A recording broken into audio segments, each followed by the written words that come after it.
రామచంద్రపురం అనే గ్రామంలో రాజన్న, సీతమ్మ అనే భార్యాభర్తలుండేవారు.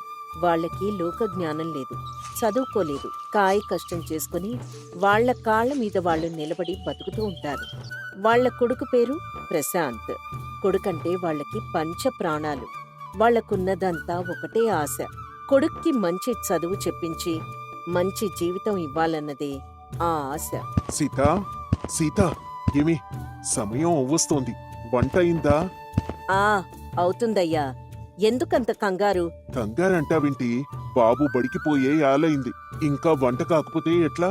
ఆలస్యమైతే పొరుగురికెళ్లి బస్సు బయలుదేరుతుంది, అప్పుడు బడికెలా చేరుకుంటాడు? అయ్యో నాన్న, అది బడి కాదు, కళాశాల.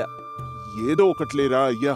ఇదిగో ఈ డబ్బులు తీసుకొని వెళ్ళేటప్పుడు బాబాయ్ హోటల్లో టిఫిన్ చేసి వెళ్ళు, మిగిలిన డబ్బులు దారి ఖర్చులకుంచు. టిఫిన్ ఎందుకు నాన్న, నేను చద్దన్నం తింటానులే. టిఫిన్ ఎందుకంటావేంటి ప్రశాంతు? అయినా చద్దన్నం తింటానికి నేను మీ అమ్మ ఉన్నాం కదా. నువ్వెళ్ళి బాబాయ్ హోటల్లో టిఫిన్ చేసి బడికి వెళ్ళు. మధ్యాహ్నం భోజనానికి అమ్మ తయారు చేస్తుంది, భోజనం పట్టుకుని వెళ్ళు. భోజనం తయారు చేసి డబ్బాలోకి పెట్టాను బాబు. భోజనం అయ్యాక కొంచెం మజ్జిగ తాగు, లేదంటే వేడి చేస్తుంది. మజ్జిగ కూడా వేరేగా పెట్టాను. సరే అమ్మా. నాన్న వెళ్ళొస్తాను, అమ్మా వెళ్ళొస్తాను. సరే బాబు, జాగ్రత్త. సీత, ఇలా వచ్చి సద్దన్నం పెట్టు. ఈ రోజు మహేంద్ర గారి పొలం పనికి కూలీలు కావాలంటే ఒప్పుకున్నాను, తినేసి వెళ్దాం పదా. అదేంటయ్యా, రాయుడు గారి పొలం పనికి ఒప్పుకున్నాం కదా, ఇప్పుడు మహేంద్ర గారి పొలం పని అంటున్నావు? రాయుడు గారి గుమాస్తా కొద్దిగా తక్కువ డబ్బిస్తున్నాడే, పైగా రోజువారి కూలీ అడిగిన ప్రతిసారి వాయిదాలు వేసుకుంటూ వస్తున్నాడు. నిన్ననే మహేంద్ర గారి గుమాస్తాతో మాట్లాడాను, 10 రూపాయలు ఎక్కువ ఇస్తాడంట. ఇలా రూపాయి దాస్తేనే కదా మన బాబు చదువుకి ఉపయోగపడుతుంది. నీ ఇష్టమయ్యా, తొందరగా సద్దన్నం తినేసేయ్, పనిలోకి వెళ్దాం. రాజన్న, సీతమ్మలు సాయంత్రం అయ్యేసరికి పొలం పని నుండి తిరిగి వస్తారు. అలిసిపోయిన రాజన్న సీతమ్మకు ప్రశాంత్ మంచినీళ్ళిస్తాడు. వచ్చేశావా బాబూ? డబ్బాలో పెట్టిన భోజనమంతా తిన్నావా, లేదా వదిలేశావా? సరిగ్గా తినక చూడు, ఎట్టా చిక్కిపోతున్నావు. వయసులో ఉన్న పిల్లలు కాస్తంత ఎక్కువ తినాల్రా. లేదమ్మా, పూర్తిగా తిన్నాను. నాన్న, రేపట్నుంచి నేను కూడా మీతో కూలీ పనికొస్తాను. అదేంటి ప్రశాంత్ అలా అంటున్నావు? ఇప్పుడు నువ్వు కూలీ పనిచేసి కష్టపడాల్సిన అవసరం ఏమొచ్చింది? లేదు నాన్న, మీరు నా కోసం ఇలా కష్టపడ్డం నాకేం నచ్చటం లేదు. నేను కూలీ పని చేసి మిమ్మల్ని చూసుకుంటాను. బాబాబు, అంత మాట అనకురా. నువ్వు కష్టపడటం మేం చూడలేము. లేదమ్మా, మీరు కష్టపడ్డం నేను చూడలేకపోతున్నాను.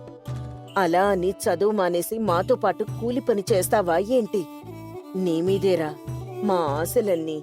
నువ్వు మంచి చదువు చదివి ఒక మంచి ఉద్యోగం సంపాదిస్తే సమస్యలన్నీ అవే చక్కబడతాయి. ముఖ్యంగా మీ నాన్నగారు నిన్ను చూసి నలుగురిలో గర్వంగా తిరుగుతారు. కానీ అమ్మా, ఈ వయసులో మిమ్మల్ని ఇంకా కష్టపెట్టడం నాకు ఇష్టం లేదు. మీరు కష్టపడుతుంటే నేను చూడలేకపోతున్నాను. నా చదువు కోసం మీరు పడుతున్న కష్టం చూసి నా మనసు తరుక్కుపోతోంది. నా వల్లే కదా మీరింత కష్టపడుతున్నారు.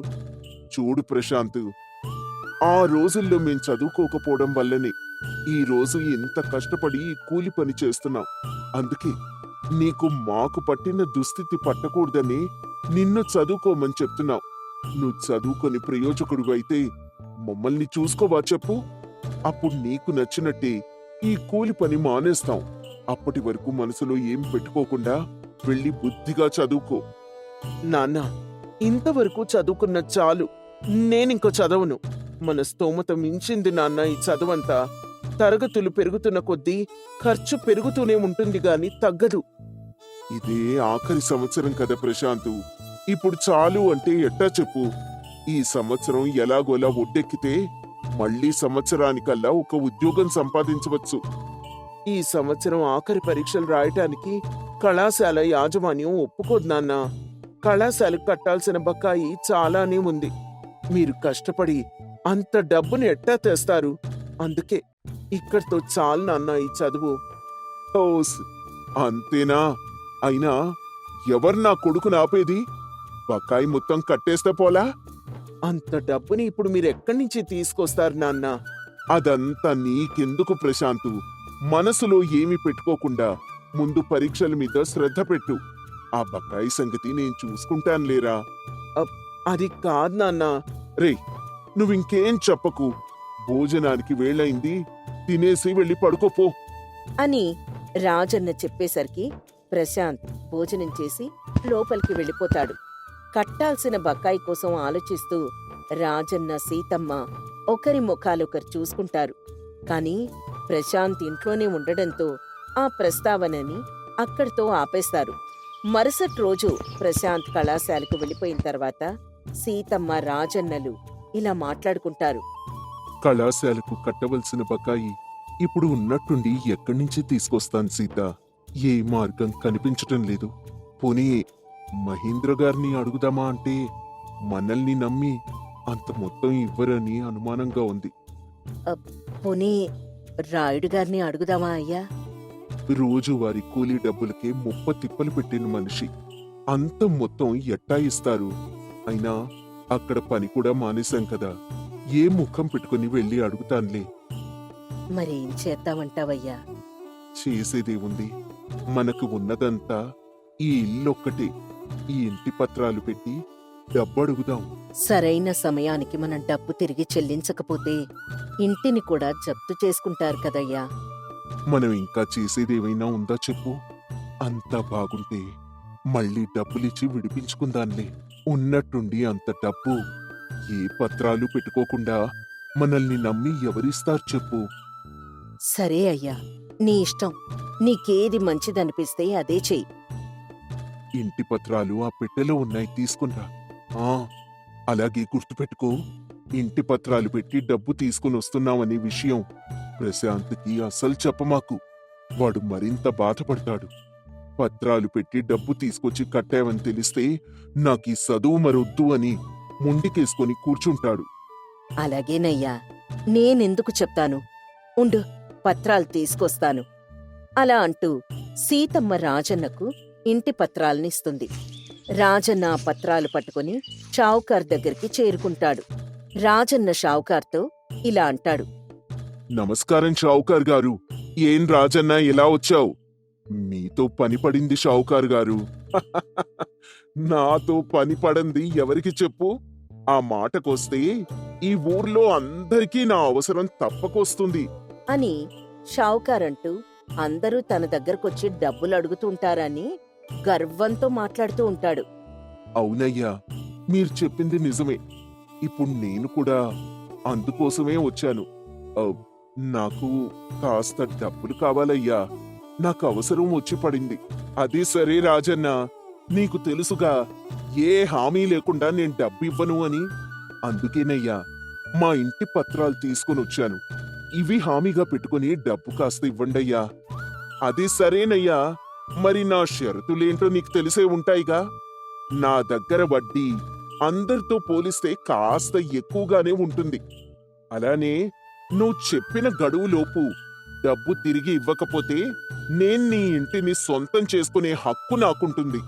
అది గుర్తుపెట్టుకో. నా షరతులన్నింటికీ నీకు అంగీకారమైతే వచ్చి సంతకం పెట్టు. నచ్చకుంటే నువ్వు తిరిగి వెళ్ళిపో. నాకేం అభ్యంతరం లేదు. అయ్యయ్యో, అదేం లేదు షావుకార్ గారు. మీరు పెట్టిన అన్ని షరతులు నాకు సమ్మతమే. సంతకం పెడతాను. ఇంటి పత్రాలు మీ దగ్గర ఉంచుకొని నాకు డబ్బిప్పించండి. అలా రాజన్న షావుకార్ దగ్గర డబ్బులు తీసుకునొచ్చి ప్రశాంత్కిచ్చి కళాశాలకు కట్టమని చెప్తాడు. డబ్బు తీసుకున్న ప్రశాంత్ రాజన్నతో ఇలా అంటాడు. నాన్నా, ఇంత డబ్బెక్కడిది? షావుకార్ దగ్గర చేబదులు తీసుకున్నాను లేరా. నువ్వెళ్ళు, వెళ్ళి బకాయి మొత్తం పూర్తిగా కట్టేసిరా. హామీగా ఏది పెట్టందే షావుకారు వడ్డీకి డబ్బులు ఇవ్వడు కదా నాన్న. పైగా బదులు ఇచ్చాడు అంటున్నావు. నాకు తెలీదా ఏం చెయ్యాలో? అన్నిటికీ ఎదురు ప్రశ్నలేంటి? బకాయి కట్టేసి ఆఖరి పరీక్షలకు బుద్ధిగా చదువుకో అంటూ రాజన్న కోపంగా అనేసరికి ప్రశాంత్ ఏమీ మాట్లాడకుండా అక్కడి నుంచి వెళ్ళిపోతాడు. అక్కడే ఉండి రాజన్న, ప్రశాంత్ల సంభాషణ విన్న సీతమ్మ రాజన్నతో ఇలా అంటుంది. ఏంటయ్యా, బిడ్డనంతలా గసురుకున్నావ్? పిల్లాడి మనసు ఎంత నొచ్చుకుందో ఏంటో. మరి ఏం చేయమంటావు సీత? ఆగకుండా ప్రశ్నల వర్షం కురిపిస్తూ ఉంటే ఇంటి పత్రాలు పెట్టి డబ్బు తెచ్చావన్న విషయం తెలిస్తే ప్రశాంత్ డబ్బులు తీసుకోడు. అందుకే నొచ్చుకుంటాడని తెలిసినా అలా గసురుకున్నాను. సరేలే అయ్యా, నువ్వు బాధపడ మాకు అంటూ సీతమ్మ రాజన్నను ఓదారుస్తుంది. అలా 6 నెలలు గడుస్తాయి. ప్రశాంత్ ఆఖరి పరీక్షలు రాస్తాడు. షావుకార్ దగ్గర రాజన్న చెప్పిన గడువు తీరిపోతుంది. కాని రాజన్న తీసుకున్న డబ్బును తిరిగి ఇవ్వలేకపోతాడు. దాంతో షావుకారు ఇంటిని జప్తు చేసుకోడానికి వస్తాడు. రండి రండి షావుకార్ గారు, ఇలా కూర్చోండి. సీతా, సీతా, షావుకార్ గారు వచ్చారు, టీ తీసుకొనిరా. ఈ మర్యాదలేమీ వద్దు రాజన్న, నీకిచ్చిన గడువు ముగిసింది. మనం అనుకున్న ప్రకారం ఈ ఇల్లు ఇక మీదట నాదే. మీరు తొందరగా ఇంటిని ఖాళీ చేస్తే బావుంటుందని చెప్పడానికి నేను ఇంటి వరకు వచ్చాను. అదేంటయ్యా, నెలెలా వడ్డీ సమయానికి కడుతున్నాం కదా. కడితే ఎన్నాళ్ళని చూడమంటావు? నేను ముందే మీ ఇంటాయనకి చెప్పాను, నా పద్ధతి ఇలాగే ఉంటుంది అని. అన్నిటికీ అప్పుడు ఊరుకొని ఇప్పుడు ఎదురు మాట్లాడుతున్నారేంటి? ఎదురు మాట్లాడటం లేదయ్యా, కాస్త గడువివ్వండి. మాకంటూ ఉన్నది ఈ ఇల్లొక్కటే. మీరు కాస్త సమయం ఇచ్చారంటే మీకివ్వవలసిన బకాయి చెల్లిస్తాము. సరే సరే, నువ్వు ఇంతలా అడుగుతున్నావు కాబట్టి 2 నెలల సమయం నీకిస్తున్నాను. ఈ లోపుగా నాకివ్వవలసిన డబ్బు నాకిచ్చి మీ ఇంటి పత్రాలు మీరు పట్టుకొని వెళ్ళండి. కానీ ఒక్క షరతు, ఈ షరతుకి మీరు ఒప్పుకుంటేనే నేను ఈ 2 నెలల గడువు మీకిస్తాను. షరత? చెప్పండి షావుకారు గారు, ఆ షరతేంటో. ప్రతి నెల మీరు కట్టే వడ్డీకి రెట్టింపు వడ్డీని నాకు మీరు చెల్లించాలి. అంటే రూపాయికి 2 రూపాయలు ఇవ్వాల్సి ఉంటుంది. ఈ షరతు మీకు నచ్చకుంటే ఇప్పుడే ఈ ఇంటిని వదిలి మీరు వెళ్ళిపోవచ్చు. షావుకారు అలా అనేసరికి చేసేదేమీ లేక రాజన్న సీతమ్మలు ఆ షరతుకి అంగీకరిస్తారు. షావుకారు అక్కడి నుంచి వెళ్ళిపోతాడు. ఇంతలో ప్రశాంత్ ఇంటికి చేరుకుంటాడు. అమ్మా, నాన్నా, అమ్మా, అమ్మా, నాకు ఉద్యోగం వచ్చిందమ్మా. ఉద్యోగం వచ్చిందా? నా బాబే, ఎంత చక్కని మాట చెప్పావు నాయనా. ప్రభుత్వ శాఖలో ఉద్యోగం వచ్చింది. నాన్నా, విన్నారా? నాకు ప్రభుత్వ శాఖలో ఉద్యోగం వచ్చింది. అవునా బాబూ? ఇన్ని రోజుల నీ కష్టానికి మంచి ఫలితం ఇచ్చాడా దేవుడు? కష్టం నాది కాదు నాన్నా, నన్ను ఉన్నత చదువులు చదివించిన మీది. అలా ప్రశాంత్, రాజన్న, సీతమ్మలు ఉద్యోగం వచ్చిందని ఎంతో ఆనందపడతారు. ప్రశాంత్ అన్నేళ్ల కృషి, రాజన్న, సీతమ్మల కష్టం ఫలించాయని చాలా సంతోషపడతారు. కొన్ని రోజుల తర్వాత ప్రశాంత్ షావుకార్ దగ్గరున్న ఇంటి పత్రాలను విడిపిస్తాడు. రాజన్న, సీతమ్మలను ఏ కూలి పనికి పంపించకుండా వారిని అపురూపంగా చూసుకుంటాడు. అలానే పాఠశాల లేకపోవడం వల్ల పొరుగురు వెళ్లి చదువుకోవాల్సిన పరిస్థితి ఉండటం వలన తాను పడ్డ కష్టం మరెవ్వరూ పడకూడదని, ఏ తల్లిదండ్రులకి అది భారం కాకూడదని ప్రభుత్వం వారితో మాట్లాడి ఆ ఊరికి పాఠశాలను తీసుకొస్తాడు. దాంతో ఊర్లో వారందరూ ప్రశాంత్ని మెచ్చుకుంటారు.